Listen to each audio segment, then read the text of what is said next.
Ignition sequence starts. 6, 5, 4, 3, 2, 1, 0. Liftoff. We have a liftoff.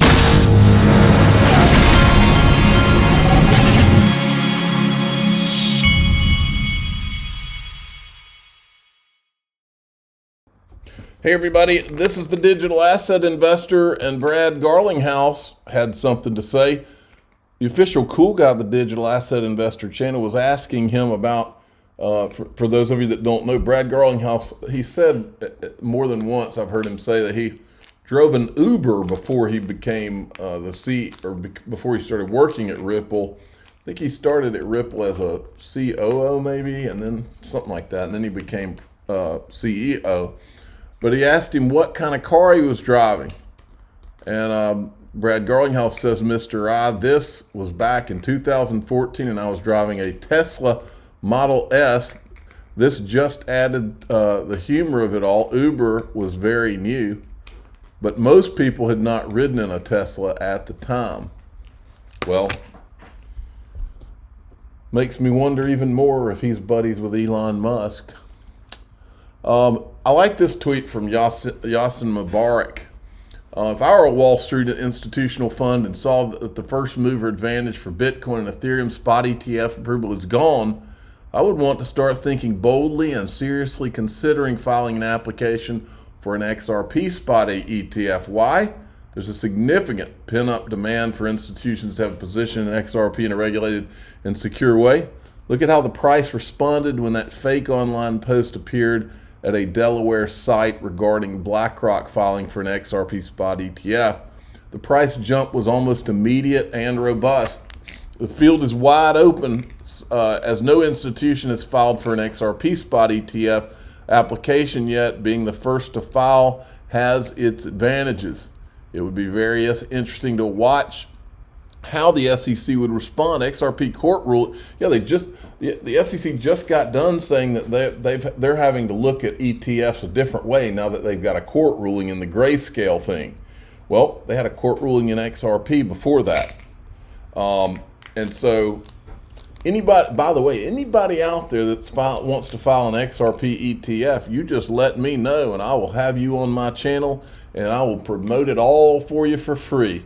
You will be because the first one is going to win, is going to be the one that really gets the kind of attention you need and does well, I guess. I mean, of course, that all depends on Gary. So, but it wouldn't be bad to get some killer publicity. It would be very interesting to watch how the SEC would respond. XRP court ruling makes it clear it's not inherently a security. Has a clear use case, growing ecosystem, well-capitalized institutional funds should dare the SEC to deny this application. The lawsuit against the SEC for this potential denial will have very strong legal ground. He's making good points here. The risk-reward ratio is compelling. There's a non-zero probability that the SEC might actually decide they have too many fights on their plate and don't want to engage in a new one, especially the odds against them. So imagine an XRP spot ETF getting approved.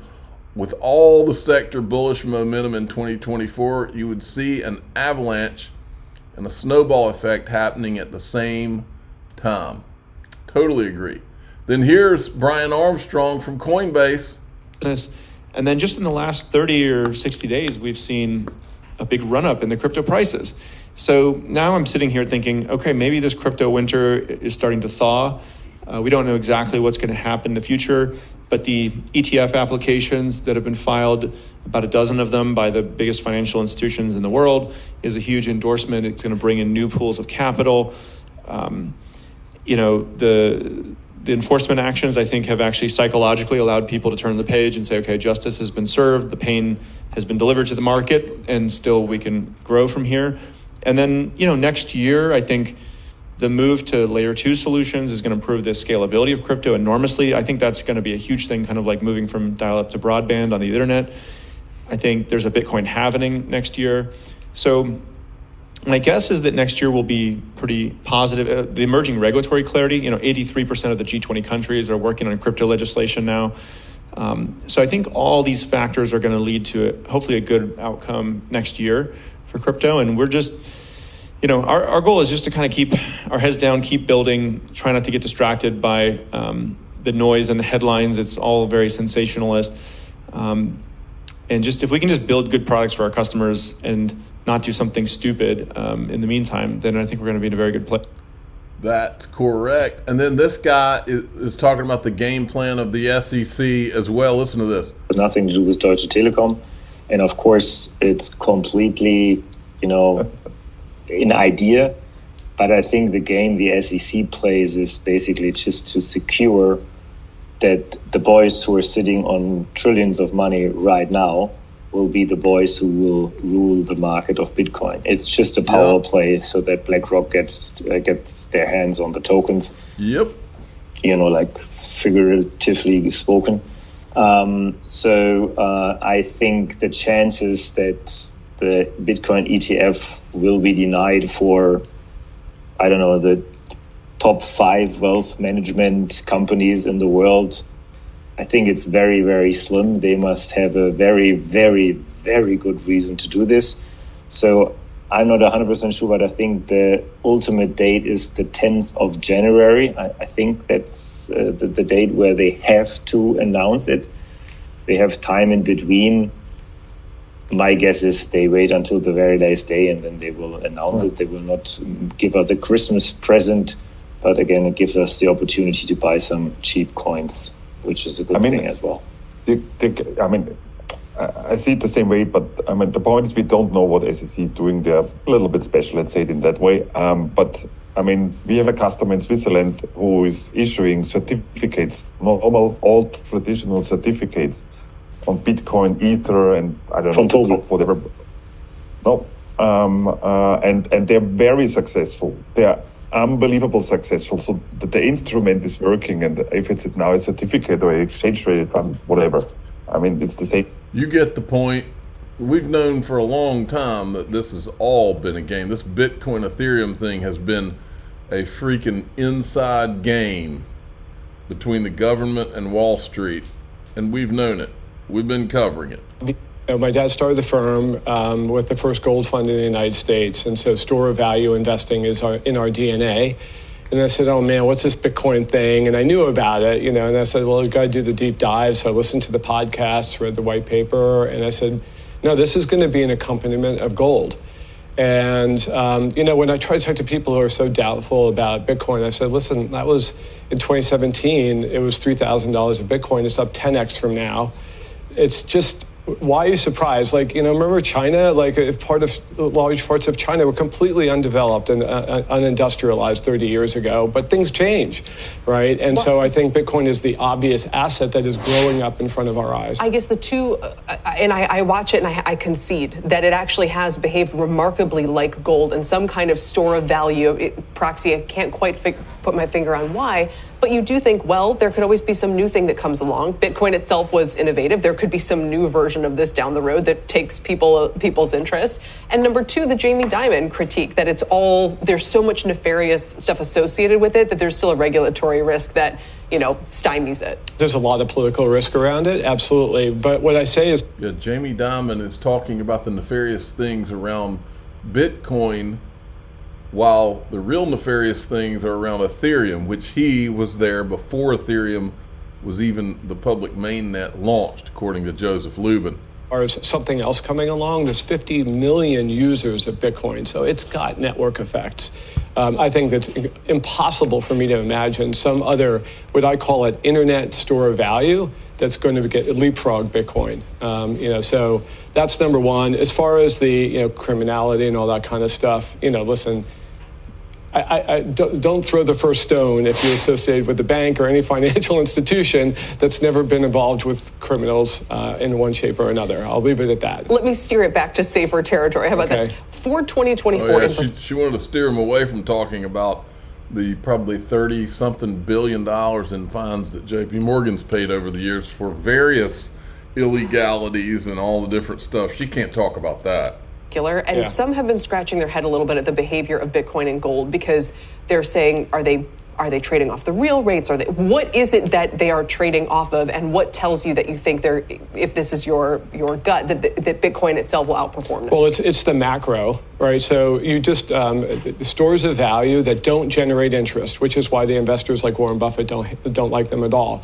But they behave really in relation to interest rates, like you said. That's the big cycle, and interest rates are headed down, directionally speaking. So the macro behind Bitcoin and gold are very strong. By the way, they kind of do perform similarly. They both peaked in 2021. They've both been rallying this year. Okay, now John Deaton is going to be having you-know-who. Stephen Narioff is going to be on with John Deaton on December 19th. He's going to be live at 3 p.m. Eastern Time. ETHGATE, his arrest and dismissal, and more. We're going to make sure we tune in on that. Then John Deaton says, I wonder if JP Morgan's preaching their book, JP Morgan analysts, all of a sudden, while Jamie Dimon's with Elizabeth Warren talking about how you should outlaw Bitcoin and crypto, he's been working on Ethereum behind the scenes all these years, and now he's got his analyst out there saying that Ethereum is going to outperform Bitcoin in 2024. They believe that bullish catalysts for Ethereum, such as EIP 4844, proto-dank sharding upgrade, are not yet priced in. All of the shady dealings are not yet priced in, is what he means. And I had a question for Elizabeth Warren. I was putting out all kinds of this guy right here, this Lane Reddig, who was a former Ethereum core developer at the Ethereum Foundation. I bet you I put out 5 videos where he's blowing the whistle on Joseph Lubin. He said that basically he realized he was only there to pump Joseph Lubin's bags. I mean, he was talking about bribes and all this. Senator, I'm wondering where the anti-crypto army is. Senator Warren has one somewhere. Where is her anti-crypto army? They should, if there's anything that she could jump on, it would be this. This is worse than FTX. Then there was this, Laura Shin, who has been complicit in helping to not cover any of the bad stuff about Ethereum. She's been there for them. Anytime there's anything bad to say about Ripple or XRP, she's ready to put somebody on video or write an article. But when it comes to Ethereum, if it's bad, and there's a lot of bad, if it's nefarious, and there's a lot of nefarious behavior, then she doesn't cover it, doesn't even put it in her book.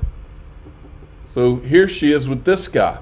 My view is that the SEC has pretty much implicitly accepted Ethereum as a commodity at this point. They also now have approved Ethereum futures ETFs, which are squarely in their purview. If they want to go back and call this thing a security, then we'd have to delist every Ethereum futures contract out there. We'd have to delist the Ethereum futures ETFs. And basically, it wouldn't just be the SEC fighting against the industry. It would be the SEC fighting against the industry and the CFTC, its sister agency. So that's why I think things are more likely than not. We haven't put out exact odds, but I do think it's likely to happen in 2024. My view since this summer has basically been, I think Gensler and the SEC are pivoting on Bitcoin and Ethereum. So Bitcoin's on a tier all its own. Gensler will say it's not a security, call it a commodity. And then he won't say anything on Ethereum, but he'll call like pretty much everything else under the sun security. So I think he's kind of pivoted on Bitcoin and Ethereum. I think it's just not worth their energy to fight this. Okay, well, now that he said that, I said, so basically I translated this for him. It's not worth their energy to fight this, Ethereum. Translation, it's not worth the SEC's energy to fight fraud, money laundering, corruption, bribes, lies, illegal securities offering, and the biggest financial scandal in the history of finance, bigger than FTX, bigger than Enron, bigger than Madoff, bigger than MF Global, bigger than all of them, but that's just not worth the SEC's energy. As Truth Lab says, Ethereum is the biggest financial crime in the history of the world by orders of magnitude. Oh, I forgot. Not just these things, also communist China, because they're behind it, a lot of it. Ethereum is the biggest financial crime in the history of the world by orders of magnitude.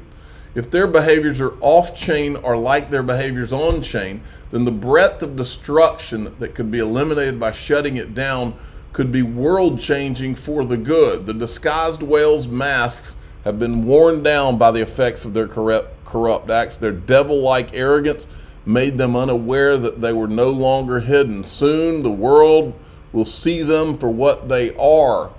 And then this is from Mr. Huber. Remember our old buddy Joseph Lubin, who's still in hiding as far as I can tell? All over the place.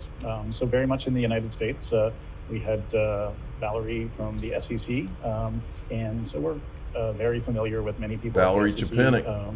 We've had voluntary conversations on many occasions, and I'm personally impressed with their understanding of the technology. There's an SEC official. The way that you know that he's lying is when he tries to act like he's trying to remember their name. He did the same thing with Bill Hinman, if you remember. Her name's Hester Pierce. She wrote a blog post a handful of weeks ago about sandboxes, and she felt that instead of creating a sandbox for different projects to play in, which is really quite constrained, and you've got regulators sort of giving you little pieces of sand and giving you little shovels of certain shape that you can use. She felt that was an overly constraining environment and not an environment that would foster innovation. So she felt that the better model is to take a somewhat hands-off approach. So he's acting like Hester Pierce was involved in helping with the Ethereum free pass too. And so I just brought this I was bringing the bombshell alert to Hester Pierce's attention. She's always writing these dissenting letters. Every time Gary Gensler does something she disagrees with, right quick she writes a letter telling you that she disagrees with it. So I said, ever gone to the gas station and gotten gasoline on your hands? That smell gets in your car and you just can't get it off? The Ethereum ICO is that gasoline. The Ethereum free pass dissenting opinion letter is the one you should have written long ago, Hester Pierce. It's the soap. The truth will set you free. And then somebody replied to me. I've had a couple of these where these people will say, well, we don't need to have a war over this, And I'm like, I'm all about having peace. I'm not interested in hurting Ethereum. I want the Ethereum people to get an ETF in 2024, but I also want an XRP ETF. And until all of this stuff where the SEC is going after XRP, that's the problem. That's the reason that we stood up, folks. It wasn't good enough for them to go. It wasn't good enough for them to give Ethereum a free pass. They had to go after XRP too. Well, as I sit here, they still haven't done a thing to Ethereum, the group who deserves it more than anybody in cryptos, including FTX, as far as I can tell. I'm not even asking them to do that. I'm saying, look, if you're going to leave Ethereum alone, then leave XRP alone. Until that's the case, I'm going to keep exposing the obvious, in-your-face Ethereum corruption. And I don't mean just corruption at Ethereum. I mean the corruption and collusion with the government, the SEC, and Ethereum, and Wall Street. So we'll quit talking about it once they quit trying to go after XRP, because until then, they're the one that are keeping a war going. And we have the truth on our side. So it's pretty easy to win a war ultimately when you have the truth on your side. All right, I'm going to go in DAIXRP.com. Now, what we're talking about in there today is this thing I just can't get out of my head. I saw it 3 nights ago. I've shown it to my wife. I've shown it to my kids. I've shown it to my friends, and I just can't get it. I saw it, and I was like, what this is probably one of the most well-known people in news, and I'm not talking about a conspiracy person. I'm talking about someone who has been in the traditional news, for years and years. But it wasn't just him talking. It was another guy who was from traditional news. Both of them. One of them asks the other, what news stories are you scared to cover? These are people that have sources. These are people that have high up sources. These are people that have sources way on up the chain and who know what they're talking about and have been at the top news networks in the country. And they are both saying that they are scared to cover two stories. And I'm going to show you which two stories those are. And one of them, I want to get your feedback on it. I'm like, whoa. All right. I'm the digital asset investor. I'm not an investment advisor. This is for entertainment purposes only. Please subscribe, hit the like button, tell your friends and family. DAIXRP.com. I want to know your thoughts on these two stories that they are scared to talk about. All right, here we go.